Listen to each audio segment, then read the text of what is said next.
আজকে সকালে আমি রিচমন্ডের একটা ভোট কেন্দ্রের বাইরে দাঁড়িয়েছিলাম। দিনটা ছিল ২০২৬ সালের এপ্রিল মাসের একটা সাধারণ ধূসর মঙ্গলবার। সেখানে সারা নামের এক নারীর সাথে আমার দেখা হয়, যিনি আজীবন ভার্জিনিয়ার বাসিন্দা। তিনি আমাকে বলছিলেন যে ২০২০ সালে তিনি দ্বিদলীয় রিডিস্ট্রিক্টিং কমিশনের পক্ষে বেশ জোরে সোরে প্রচার চালিয়েছিলেন। আচ্ছা। তখন তার কথায় একটা আদর্শিক ব্যাপার ছিল। তিনি ন্যায্যতা এবং বন্ধ ঘরে ম্যাপ আঁকার অবসান নিয়ে কথা বলতেন। তিনি বেশ গর্ববোধ করতেন যে ভার্জিনিয়া অবশেষে সবচেয়ে দায়িত্বশীল আচরণ করছে। কিন্তু আজকে সারার পোশাকে কোনো ফেয়ার ম্যাপস ব্যাজ ছিল না। তাই নাকি? হ্যাঁ, বরং তার হাতে শক্ত করে ধরা ছিল HJ4 এর একটা ফ্লায়ার, যে সাংবিধানিক সংশোধনীটা মূলত সেই দ্বিদলীয় কমিশনকে সম্পূর্ণ ধ্বংস করে দেবে।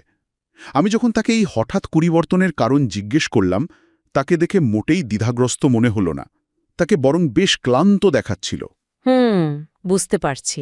সে তার ফোনে নর্থ ক্যারোলাইনায় রিপাবলিকানদের আক্রমণাত্মক জেরিম্যান্ডারিংয়ের একটা নিউজের দিকে আঙুল তুলে একটা কথা বলল, যা ধরুন এই নির্বাচনের একটা অলিখিত স্লোগান হয়ে দাঁড়িয়েছে। সে বলল, আমি এখনও জেরিম্যান্ডারিং ঘৃণা করি, এটা একটা ভুল, কিন্তু সবাই যখন বক্সিং রিংয়ে ছুরি নিয়ে আসে তখন আমি আর একা নিয়ম মেনে খেলতে চাই না। বাপ রে, এটা তো রীতিমতো দুটো ভুল মিলে একটা ঠিক তৈরি করবে এমন একটা ব্যাপার। একদম। এই যে ভয়ঙ্কর রকমের বাস্তবাদী একটা কথা, এই তাৎক্ষণিক রূপান্তরটাই এখন ভার্জিনিয়ার স্পন্দন। গণতান্ত্রিক সুরক্ষাকে সমর্থন করা থেকে শুরু করে সেটাকে ধ্বংস করার জন্য ভোট দেওয়া, এটা আসলে শুধু স্থানীয় আসনের ব্যাপার নয়, এটা টিকে থাকার একটা প্রবৃত্তি। ঠিক। ভার্জিনিয়ার মানুষ যখন এই বিশেষ গণভোটের জন্য বুথে যাচ্ছে, তখন তারা আসলে আমেরিকার ইতিহাসে প্রথম রাষ্ট্রসমর্থিত ডিফেন্সিভ জেরিম্যান্ডারিংয়ের জন্ম দিচ্ছে। আর এর কেন্দ্রবিন্দুতে আছে রেসিপ্রসিটি ট্রিগার। এই যে সম্পূর্ণ সাংঘর্ষিক মনোভাব, ওরা নিয়ম ভেঙেছে বলে আমাদেরও ভাঙা ঠিক, এটাই আসলে আমাদের চেনা সেই ১০ বছর পরপর ম্যাপ পরিবর্তনের চক্রের মৃত্যুঘণ্টা। একদম তাই। আর এটা ২০২৬ সালের মিড টার্মের বড় একটা প্রশ্ন রেখে যায়, যখন দুই পক্ষই সিদ্ধান্ত নেয় যে খেলা বাঁচানোর একমাত্র উপায় হলো পুরো মেশিনটাই ভেঙে ফেলা, তখন একটা গণতন্ত্রের আসলে কি হয়। তো এই আলোচনাটায় আমরা মূলত এই কাঠামোগত পতনের পেছনের কারণগুলোই খুঁজব। হ্যাঁ, আর এই বর্তমান ব্যবস্থার ধসটা বুঝতে হলে আমাদের প্রথমে একটু পুরনো নিয়মের দিকে তাকাতে হবে। ঐতিহাসিকভাবে তো এই ম্যাপ আঁকার কাজটা ১০ বছরে একবারই হওয়ার কথা ছিল, তাই না? ঠিক। ঐতিহাসিকভাবে আমেরিকার রিডিস্ট্রিক্টিং বা সীমানা নির্ধারণের প্রক্রিয়াটা মার্কিন সেন্সাসের সাথে অবিচ্ছেদ্যভাবে যুক্ত ছিল। প্রতি ১০ বছর পর পর সরকার এই বিশাল জনসংখ্যা গণনার কাজটা করে। হ্যাঁ। তো জনসংখ্যার কোথায় কতটা পরিবর্তন হলো সেই হিসাব মেলাতে প্রতিনিধি সভার আসনগুলো রাজ্যগুলোর মধ্যে পুনর্বণ্টন করা হয়। এরপর রাজ্যের আইনসভা বা স্বাধীন কমিশনগুলো নতুন সীমানা নির্ধারণ করে। কিন্তু এই পুরো প্রক্রিয়ার সবচেয়ে গুরুত্বপূর্ণ বৈশিষ্ট্য ছিল এর সময়সীমা। এটা দশকে মাত্র একবার ঘটা একটা ঘটনা ছিল। একদম। সীমানা নির্ধারণের মতো একটা চরম বিশৃঙ্খল প্রক্রিয়াকে দশকের একটা নির্দিষ্ট সময় আটকে রাখার ফলে ধরুন পরবর্তী ১০ বছরের জন্য একটা রাজনৈতিক স্থিতিশীলতা তৈরি হতো। সবাই জানত মাঠের আকার কেমন, নিয়মগুলো কি। কিন্তু ২০২৫ সালে গ্রীষ্মে এসে তো এই মৌলিক ছন্দটা পুরোপুরি ভেঙে পড়ল। এর পেছনের মূল কারণটা আসলে কি ছিল? এর পেছনে ফেডারেল সরকারের ক্ষমতার ভারসাম্যহীনতা বিশাল ভূমিকা রেখেছে। ২০২৪ সালের নির্বাচনের পর কংগ্রেসের অবস্থা এতটাই সূক্ষ্ম ছিল যে মাত্র কয়েকটা আসনের এদিক ওদিক হওয়া মানেই পুরো জাতীয় নীতি নির্ধারণের চাবিকাঠি হাত বদল হয়ে যাওয়া। রাইট। তখন তো একটা আসনও খুব গুরুত্বপূর্ণ। ঠিক। সেই পরিস্থিতিতে ২০৩০ সালের সেন্সাস পর্যন্ত অপেক্ষা করাকে অনেক রাজ্য কৌশলগতভাবে আত্মঘাতী মনে করতে শুরু করে। আর প্রথম বড় আঘাতটা আসে টেক্সাস থেকে। ২০২৫ সালের জুলাই মাসে টেক্সাসের আইনসভা একটা বিশেষ অধিবেশন ডাকে। সাধারণত এই ধরনের অধিবেশন তো কেবল হারিকেনের মতো প্রাকৃতিক দুর্যোগ বা চরম জরুরি অবস্থার জন্য সংরক্ষিত থাকে, তাই না? হ্যাঁ, কিন্তু এই অধিবেশন ডাকা হয়েছিল দশকের ঠিক মাঝখানে কংগ্রেশনাল ম্যাপ নতুন করে আঁকার জন্য। ব্যাপারটা অনেকটা এমন, ধরুন ফুটবল খেলা চলছে আর মাঝপথে একটা দল মাঠে নেমে নিজেদের সুবিধামতো বাউন্ডারি লাইন নতুন করে সাদা রং দিয়ে আঁকতে শুরু করেছে। চমৎকার উপমা। ঠিক এটাই হয়েছিল। তারা শহরতলির ডেমোগ্রাফিকগুলোকে সুকৌশলে ভেঙে রিপাবলিকানদের জন্য নতুন আর নিরাপদ আসন তৈরি করে। এরপরে তো চেইন রিয়াকশন শুরু হয়। মিসুরি এবং নর্থ ক্যারোলাইনাও ঠিক একই পথে হাঁটে। এমনকি ওহিওতে পদ্ধতিগত কৌশলের মাধ্যমে বিদ্যমান কমিশনকে পুরোপুরি পাশ কাটিয়ে নতুন ম্যাপ তৈরি করা হয়। হ্যাঁ, কিন্তু আমার একটা প্রশ্ন আছে, সংবিধানে কি আসলেই মাঝ দশকে ম্যাপ পরিবর্তন করার বিরুদ্ধে কোনো সুনির্দিষ্ট লিখিত আইন ছিল, নাকি এটা শুধু একটা অলিখিত ভদ্রলোকের চুক্তি ছিল যা সবাই নিয়ম বলে ধরে নিয়েছিল? এখানেই সবচেয়ে বড় আইনি ফাঁকটা লুকিয়ে আছে। মার্কিন সংবিধানে 10 বছর পরপর জনগণনার পর আসন পুনর্বণ্টনের কথা বলা আছে ঠিকই, কিন্তু কোনো রাজ্য চাইলে দশকের মাঝখানে নিজেদের সীমানা পরিবর্তন করতে পারবে না এমন কোনো সুস্পষ্ট নিষেধাজ্ঞা সেখানে লেখা নেই। আচ্ছা, তার মানে এটা কোনো লিখিত নিয়ম ছিল না? না, কয়েক দশক ধরে মাঝ দশকে ম্যাপ পরিবর্তনের প্রধান প্রতিরোধকটি কোনো লিখিত আইন ছিল না, বরং ছিল ফেডারাল আদালতের হস্তক্ষেপের ভয়। মানে রেফারি যদি ফাউল ধরে সেই ভয়? ঠিক ধরেছেন, কিন্তু সেই রেফারি তো 2019 সালে সুপ্রিম কোর্টের রুচো বনাম কমন কজ মামলার পর মাঠ ছেড়ে চিরতরে চলে গেল। ও হ্যাঁ, রুচো মামলা। সুপ্রিম কোর্ট তখন কি রায় দিয়েছিল জানো? রুচো মামলায় মূলত নর্থ ক্যারোলাইনা এবং মেরিল্যান্ডে চরম পক্ষপাতদুষ্ট ম্যাপের বিষয়টা সামনে আসে। কিন্তু সুপ্রিম কোর্ট রায় দেয় যে পক্ষপাতদুষ্ট জেরিম্যান্ডারিং একটা পলিটিক্যাল কোয়েশ্চেন বা রাজনৈতিক প্রশ্ন। আচ্ছা। প্রধান বিচারপতি জন রবার্টস তার রায়ে যুক্তি দেন যে সংবিধানে এমন কোনো পরিমাপযোগ্য বিচারিক মানদণ্ড বা জুডিশিয়ালি ম্যানেজেবল স্ট্যান্ডার্ড নেই যা দিয়ে একজন বিচারক গাণিতিকভাবে নির্ধারণ করতে পারেন কতটা পক্ষপাতিত্ব অসাংবিধানিক। সাধারণ মানুষের চোখে তো জেরিম্যান্ডারিং পুরোটাই একটা রাজনৈতিক চুরি। তাহলে আদালত কেন বলছে এটা দেখা তাদের কাজ নয়? কারণ তারা মনে করে এটা নির্ধারণ করা আদালতের কাজ নয়, বরং রাজনৈতিক শাখাগুলোর কাজ। মানে যেহেতু সংবিধানে নিখুঁত ম্যাপ আঁকার কোনো গাণিতিক সূত্র নেই, তাই আদালত মূলত ঘোষণা করল, আমরা রেফারি হিসাবে এই খেলা থেকে নিজেদের চিরতরে সরিয়ে নিচ্ছি। এটা কেমন কথা? এর কোনো ঐতিহাসিক প্রেক্ষাপট আছে? শুনতে অদ্ভুত লাগলেও এর শিকড় আইনি ইতিহাসে অনেক গভীরে প্রথিত। পেন আন্ডারগ্র্যাজুয়েট ল জার্নালের বিশ্লেষণ অনুযায়ী এই পলিটিক্যাল কোয়েশ্চেন ডক্ট্রিনটির উৎপত্তি 1849 সালের লুথার বনাম বোর্ডেন মামলা থেকে। 1849 সাল, মানে অনেক আগের কথা। হ্যাঁ, তৎকালীন রোড আইল্যান্ডে 1663 সালের একটা পুরনো ব্রিটিশ রাজকীয় সনদের অধীনে সরকার চলছিল, যা বেশিরভাগ সাধারণ মানুষকে ভোটাধিকার থেকে বঞ্চিত রেখেছিল। এর প্রতিবাদে সেখানে ডোর রিবেলিয়ন নামে একটা বিদ্রোহ হয়। বিদ্রোহীরা নিজস্ব একটা সরকার গঠন করে, ফলে একই রাজ্যে পুরনো সরকার আর নতুন সরকার দুটো সমান্তরাল সরকার কাজ শুরু করে। একই রাজ্যের ভেতরে দুটো আলাদা সরকার, এটা তো রীতিমতো গৃহযুদ্ধের পরিস্থিতি। আসলেই তাই।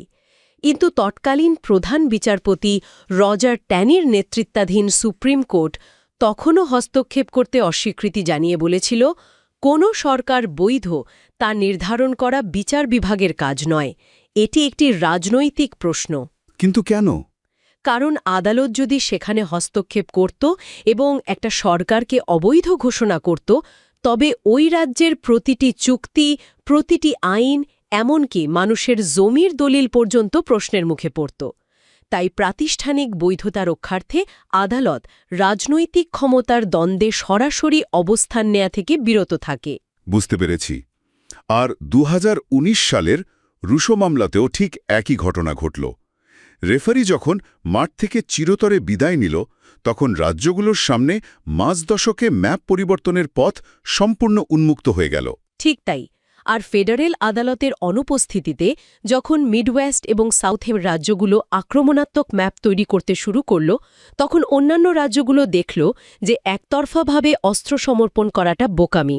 তারা পাল্টা আঘাত করার সিদ্ধান্ত নেয়। ক্যালিফোর্নিয়ার প্রপ 50 ছিল এর প্রথম উদাহরণ। কিন্তু এর পেছনের মনস্তাত্ত্বিক রূপান্তরটা বুঝতে হলে আমাদের ভার্জিনিয়া রিচমন্ডের একজন রাজনৈতিক স্ট্র্যাটেজিস্ট এলিয়াসের গল্পের দিকে তাকাতে হবে। এলিয়াসের গল্পটা বর্তমান রাজনৈতিক মেরুকরণের একটা নিখুঁত প্রতিচ্ছবি। ধরুন, রিচমন্ডে একটা ম্লান আলোযুক্ত অফিসে বসে আছেন এলিয়াস। তার ডেস্কের উপর পড়ে আছে 2020 সালের সেই ফেয়ার ম্যাপস পিন। একসময় তিনি এই দ্বিদলীয় কমিশনের জন্য আদর্শিক লড়াই করেছিলেন। হ্যাঁ, কিন্তু আজ তার ল্যাপটপের স্ক্রিনে উত্তর ভার্জিনিয়ার ম্যাপ। তিনি খুব ভালো করেই জানেন পুরনো নিয়ম মেনে চললে তার দল রাজনৈতিকভাবে নিশ্চিহ্ন হয়ে যাবে, কারণ প্রতিপক্ষ ইতোমধ্যেই নিয়মের বাইরে চলে গেছে। তো সে তখন কি করল? সে মাউস ক্লিক করে একটা সুসংগত সম্প্রদায়কে ঠিক মাঝখান দিয়ে দ্বিখণ্ডিত করে দেয়, যা জেরিম্যান্ডারিংয়ের চূড়ান্ত রূপ। তার ভেতরের অপরাধবোধ এবং আদর্শের মৃত্যু সম্পূর্ণ ঢাকা পড়ে যায় রাজনৈতিক বিলুপ্তির আদিম আতঙ্কের নিচে। টিকে থাকার এই লড়াইটাই তাকে প্রতিরক্ষামূলক জেরিম্যান্ডারিংয়ের দিকে ঠেলে দেয়। এএসের এই মানসিক দ্বন্দ্বটাই বর্তমানে একাডেমিয়ার সবচেয়ে বড় বিতর্কের বিষয়। নর্থ ওয়েস্টার্ন ইউনিভার্সিটির এরিক নিসবেট এটাকে সরাসরি গণতান্ত্রিক অন্তর্ঘাত বা ডেমোক্র্যাটিক সাবোটেজ হিসেবে আখ্যা দিয়েছেন। আচ্ছা, মানে এটা আরও ক্ষতি করছে। তার মতে একটা অন্যায় ঠেকাতে গিয়ে যখন আরেক পক্ষ অন্যায় শুরু করে, তখন এর ফলে রাজনৈতিক মেরুকরণ চূড়ান্ত পর্যায়ে পৌঁছায় এবং পুরো কাঠামোর পতন ত্বরান্বিত হয়।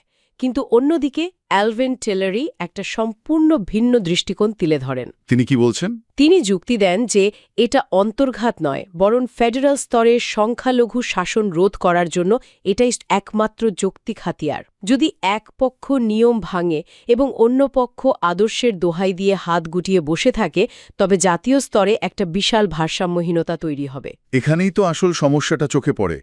যদি উভয় পক্ষই গণতন্ত্রকে রক্ষা করার নামে এর মৌলিক নিয়মগুলোকে আক্রমণাত্মকভাবে ধ্বংস করতে থাকে, তবে ঠিক কোন পর্যায়ে গিয়ে সেই ব্যবস্থাটা তার অস্তিত্ব হারায় যা তার রক্ষা করার চেষ্টা করছে? খুব যৌক্তিক একটা প্রশ্ন। যখন নিয়মগুলো আর কোনো স্থায়ী নীতি থাকে না, কেবল সুবিধামতো ব্যবহারের অস্ত্রে পরিণত হয়, তখন তো পুরো কাঠামোটিই ফাঁপা হয়ে যায়। আর এই ভাঙাচোরা কাঠামোর দায়ভার শেষ পর্যন্ত গিয়ে পড়ছে সাধারণ ভোটারদের ঘাড়ে। ভার্জিনিয়ার পরিস্থিতি দেখলেই সেটা বোঝা যায়। ঠিক বলেছেন, ভার্জিনিয়ার পরিস্থিতিটা অত্যন্ত জটিল। ভার্জিনিয়ার আইনসভা তো চাইলেই সরাসরি ম্যাপ পরিবর্তন করতে পারত না। কেন? কারণ 2020 সালে এই সাধারণ ভোটাররাই সাংবিধানিক সংশোধনীর মাধ্যমে সীমানা নির্ধারণের ক্ষমতা একটা স্বাধীন কমিশনের হাতে তুলে দিয়েছিল।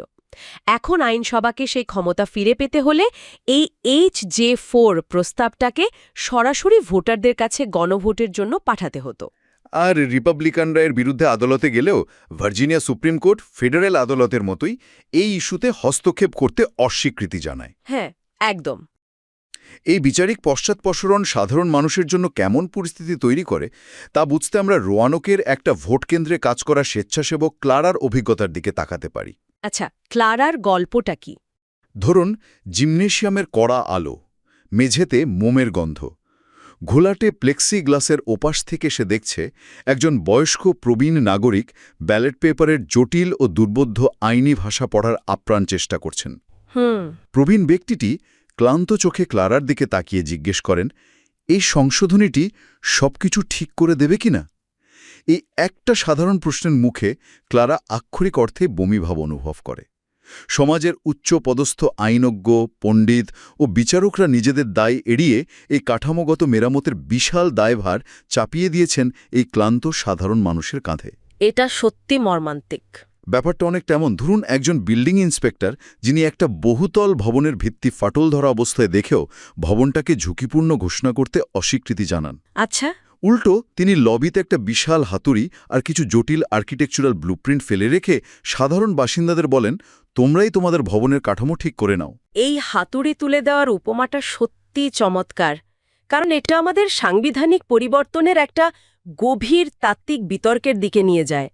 সাধারণ ভোটারদের হাতে সংবিধান পরিবর্তনের ক্ষমতা থাকলেও তারা কি সংখ্যাগরিষ্ঠতার ভোটে আইনিভাবে সবকিছু ধ্বংস করতে পারে? মানে? আন্তর্জাতিক তুলনামূলক সাংবিধানিক আইনে একটা বহুল আলোচিত তত্ত্ব রয়েছে যাকে বলা হয় কনস্টিটিউশনাল অ্যামেন্ডমেন্টস বা অসাংবিধানিক সাংবিধানিক সংশোধনী। একটু দাঁড়ান, একটা সংশোধনী যেটা সাধারণ মানুষ সংখ্যাগরিষ্ঠ ভোটে পাশ করছে এবং সেটা সংবিধানের অংশে পরিণত হচ্ছে, সেটা আবার অসাংবিধানিক হয় কিভাবে? কথাটা তো পুরোপুরি স্ববিরোধী। শুনতে স্ববিরোধী মনে হলেও এর আইনি ভিত্তি কিন্তু বেশ সুদৃঢ়। স্ট্র্যাথমার ল রিভিউ আর 1770-এর দশকের ভারতীয় সুপ্রিম কোর্টের বেসিক স্ট্রাকচার ডক্ট্রিনের দিকে তাকালে বিষয়টা পরিষ্কার হবে। আচ্ছা, একটু বুঝিয়ে বলুন তো। এই তত্ত্ব অনুযায়ী দুটো ভিন্ন ক্ষমতার মধ্যে পার্থক্য রয়েছে। একটা হলো কনস্টিটুয়েন্ট পাওয়ার বা সংবিধান তৈরির মৌলিক ক্ষমতা, যা একেবারে শুরুতে থাকে। অন্যটা হলো কনস্টিটিউটেড পাওয়ার বা প্রদত্ত ক্ষমতা, যা সংবিধানের ভেতরেই থেকে তাকে সংশোধন করার একটা সীমাবদ্ধ অধিকার দেয়। অর্থাৎ একটা বাড়ি শূন্য থেকে তৈরি করার ক্ষমতা আর সেই বাড়ির ভেতরে দেয়ালের রং পরিবর্তনের ক্ষমতার মধ্যে পার্থক্য রয়েছে। আপনি রং বদলাতে পারেন, কিন্তু মূল পিলার ভেঙে ফেলতে পারেন না। একদম সঠিক উপমা। তত্ত্বটা হল সংখ্যাগরিষ্ঠদের ভোটেও কোনো গণতান্ত্রিক কাঠামোর মৌলিক স্তম্ভ বা এসেনশিয়াল ফিচার্স ধ্বংস করা যায় না, যেমন স্বাধীন তদারকি, সুষ্ঠু প্রতিনিধিত্ব বা আইনের শাসন। আচ্ছা, সমালোচকরা যুক্তি দেন যে ভার্জিনিয়ায় H.J. 4 এর মাধ্যমে স্বাধীন কমিশনকে বাতিল করে একটা চরম পক্ষপাতদুষ্ট ক্ষমতাকে ফিরিয়ে আনা মূলত সেই মৌলিক গণতান্ত্রিক সুরক্ষাকেই ধ্বংস করে। কিন্তু H.J. 4 তো আর বন্ধ দরজার পেছনে পাশ হওয়া কোনো সাধারণ বিল নয়। এটা একটা সরাসরি গণভোট। যদি জনগণ ভোট দিয়ে এটা চায়, তবে পণ্ডিতরা কিভাবে বলতে পারেন এটা অসাংবিধানিক? সমালোচকদের যুক্তি হল, যখন রাজনৈতিক ইনসাইডাররা ইচ্ছাকৃতভাবে জটিল আইনি ভাষায় মোড়ানো কোনো প্রস্তাব তড়িঘড়ি করে স্পেশাল ইলেকশনের সামনে নিয়ে আসে, তখন 51% ভোট পেলেও তা প্রকৃত গণসম্মতির প্রতিফলন হয় না। তাহলে সেটা কি? এটা মূলত সাময়িক রাজনৈতিক আতঙ্কের ফল। সত্যিকারের সাংবিধানিক পরিবর্তনের জন্য যে গভীর সামাজিক ঐক্যমত্য প্রয়োজন, এখানে তার প্রচণ্ড অভাব রয়েছে। আর এই প্যানিক বা সাময়িক রাজনৈতিক আতঙ্ক থেকেই জন্ম নিচ্ছে H.J. 4 এর সবচেয়ে ভয়ঙ্কর দিকটা, যাকে বলা হচ্ছে রেসিপ্রোসিটি ট্রিগার। হ্যাঁ, এই সংশোধনী শুধু একবার ম্যাপ পরিবর্তনের ক্ষমতা দেয় না, এটা একটা স্থায়ী স্বয়ংক্রিয় ব্যবস্থা তৈরি করে। এর মানে হল, দেশের অন্য যে কোনো রাজ্য যদি মাঝ দশকে ম্যাপ পরিবর্তন করে, তবে ভার্জিনিয়া স্বয়ংক্রিয়ভাবে তাদের স্বাধীন কমিশন বাতিল করে পাল্টা ম্যাপ আঁকতে পারবে। এটা মানুষের হাতের জেরিম্যান্ডারিং প্রক্রিয়াকে একটা স্বয়ংক্রিয় অ্যালগোরিদমের হাতে তুলে দেয়। এই স্বয়ংক্রিয়তার ভয়াবহতা বুঝতে জুলিয়ানের গল্পটা শোনা প্রয়োজন। জুলিয়ান একজন ডাটা সায়েন্টিস্ট, যে একটা শীতাতপ নিয়ন্ত্রিত সার্ভার রুমে বসে কাজ করে। আচ্ছা। তার সামনে বিশাল আকার স্ক্রিনে রেসিপ্রোসিটি ট্রিগার ড্যাশবোর্ড জ্বলজ্বল করছে। তার তৈরি করা অ্যালগোরিদম সারাক্ষণ নর্থ ক্যারোলাইনা, ওহাইও বা ফ্লোরিডার আইনসভার ডেটা ট্র্যাক করছে। অন্য রাজ্যের ডেটা? হ্যাঁ, অন্য কোথাও ম্যাপ সামান্য পরিবর্তিত হওয়া মাত্রই তার সিস্টেমে একটা সংকেত আসবে এবং Markov chain Monte Carlo simulation ব্যবহার করে এটা স্বয়ংক্রিয়ভাবে ভার্জিনিয়ার জন্য নিখুঁত একটা পাল্টা ম্যাপ তৈরি করে ফেলবে। দাঁড়ান, এই মার্কভ চেইন মন্টে কার্লো বিষয়টা আসলে কি? সাধারণ মানুষের ভাষায় বললে এটা কিভাবে কাজ করে? সহজ কথায়, এটা এমন একটা অ্যালগোরিদম যা সম্ভাব্যতা বা প্রবাবিলিটি ব্যবহার করে কাজ করে। যখনই অন্য রাজ্যে ম্যাপ পরিবর্তনের সিগন্যাল আসে, এই অ্যালগোরিদম চোখের পলকে ভার্জিনিয়ার ভৌগোলিক ডেটা নিয়ে কয়েক লক্ষ ভিন্ন ভিন্ন ম্যাপ তৈরি করে ফেলে। কয়েক লক্ষ? হ্যাঁ, প্রতিটি ম্যাপে শেষ সীমানার সামান্য এদিক ওদিক করে দেখে কোন ম্যাপটি তার দলের জন্য সবচেয়ে বেশি রাজনৈতিক সুবিধা এনে দেবে। মানুষের পক্ষে যা করতে মাসের পর মাস লাগত, এই সিমুলেশন তা কয়েক সেকেন্ডে করে একটা নিখুঁত, চরম পক্ষপাতদুষ্ট ম্যাপ বের করে আনে। তার মানে ডেস্কের উপর রাখা তার মেয়ের ছবি, যে স্কুলে শিখছে কিভাবে একই সম্প্রদায়ের মানুষের একসাথে ভোট দেওয়া উচিত, অথচ জুলিয়ান অনুভব করছে সে আর কোনো সাধারণ মানচিত্রকর নেই। সে পরিণত হয়েছে একটা ডিজিটাল ওয়েপন সাইলোর টেকনিশিয়ানে, যে শুধু হাজার মাইল দূরের একটা সিগন্যালের অপেক্ষায় আছে স্বয়ংক্রিয় বোতাম চাপার জন্য। আর এই স্বয়ংক্রিয় অস্ত্রে পরিণত হওয়ার বিষয়টাকে ব্রাইট লাইন ওয়াচের ডেটা আরও স্পষ্টভাবে ফুটিয়ে তোলে। ডেটায় দেখা যায় 92% বিশেষজ্ঞ টেক্সাসের প্রাথমিক ম্যাপ পরিবর্তনকে গণতন্ত্রের জন্য সরাসরি হুমকি বলে মনে করেন। কিন্তু সাধারণ ভোটাররা কি ভাবছে? সাধারণ ভোটারদের প্রতিক্রিয়া পুরোপুরি উপজাতীয় বা ট্রাইবাল, যাকে বলে পোলিং প্যারাডক্স। 67% রিপাবলিকান এবং 64% ডেমোক্র্যাট মনে করে বিপক্ষ দলের নিয়ম ভাঙা ঘোর অন্যায়, কিন্তু নিজেদের দলের ক্ষেত্রে আগুনের বিরুদ্ধে আগুন দিয়ে লড়াই করা বা পাল্টা নিয়ম ভাঙা সম্পূর্ণ বৈধ। এই সব কিছুর শেষ পরিণতি কি দাঁড়াচ্ছে? যখন সংখ্যাগরিষ্ঠ জনগণ প্রতিশোধ চায় এবং সংবিধানে রেসিপ্রোসিটি ট্রিগারের মতো স্বয়ংক্রিয় অ্যালগরিদম যুক্ত করা হয়, তখন এটা একটা অন্তহীন উত্তেজনার চক্র বা এসকালেশন সাইকেল তৈরি করে। হ্যাঁ, কেউ আর থামতে চাইবে না। ঠিক এই খেলায় যে আগে নিয়ম মেনে চলা শুরু করবে সে চিরতরে ক্ষমতা হারাবে। 10 বছর পরপর সীমানা নির্ধারণের অলিখিত নিয়মটির পতন শুরু হয়েছিল বিচার বিভাগের পিছু হটার মাধ্যমে। এরপর আসে মাঝ দশকে জেরি ম্যান্ডারিংয়ের ঢেউ। একতরফা পরাজয় ঠেকাতে রাজ্যগুলো বেছে নেয় প্রতিরক্ষামূলক জেরি ম্যান্ডারিংয়ের পথ। আর পুরো আইনি ও কাঠামোগত দায়ভার চাপিয়ে দেওয়া হয় ব্যালট বাক্সে থাকা ক্লান্ত নাগরিকদের কাঁধে। আর সবশেষে ভার্জিনিয়ার H.T.4 এবং এর রেসিপ্রোসিটি ট্রিগার একটা সাময়িক টিকে থাকার কৌশলকে স্থায়ী সাংবিধানিক আইনে পরিণত করছে। আমেরিকার রাজনৈতিক মানচিত্র ঐতিহাসিকভাবে ভূগোল এবং সম্প্রদায়ের একটা স্থির প্রতিচ্ছবি ছিল, কিন্তু আজ এটা একটা জীবন্ত স্বয়ংক্রিয় অস্ত্রে পরিণত হয়েছে। এমন এক ডিজিটাল অ্যালগোরিদম যা অন্য কোনো রাজ্যের সীমানার সামান্য পরিবর্তনের সাথে সাথে স্বয়ংক্রিয়ভাবে ফায়ার করার জন্য প্রোগ্রাম করা। হ্যাঁ, সারার সেই দুটো ভুল মিলে একটা ঠিক তৈরি করবে ভাবনাটি রাজনৈতিক মানচিত্রকে এমন এক যুদ্ধক্ষেত্রে পরিণত করেছে যা আর কখনোই কোনো স্থিরতা খুঁজে পাবে না। ভেবে দেখার বিষয় হলো, যখন এই স্বয়ংক্রিয় অ্যালগোরিদমগুলো সারা দেশে একে অপরের সাথে অবিরাম যুদ্ধ শুরু করবে, তখন মানুষের ভৌগোলিক পরিচয় বা সম্প্রদায়ের কি আদৌ কোনো অর্থ থাকবে, নাকি গোটা ব্যবস্থাটাই যন্ত্রের আঁকা সীমানায় বন্দী হয়ে পড়বে? একটা সময় হয়তো রাজনৈতিক মানচিত্র বলতে মানুষের বসবাস নয়, কেবল সার্ভাররুমে বসে থাকা অ্যালগোরিদমের জয় পরাজয়ের হিসাবই অবশিষ্ট থাকবে।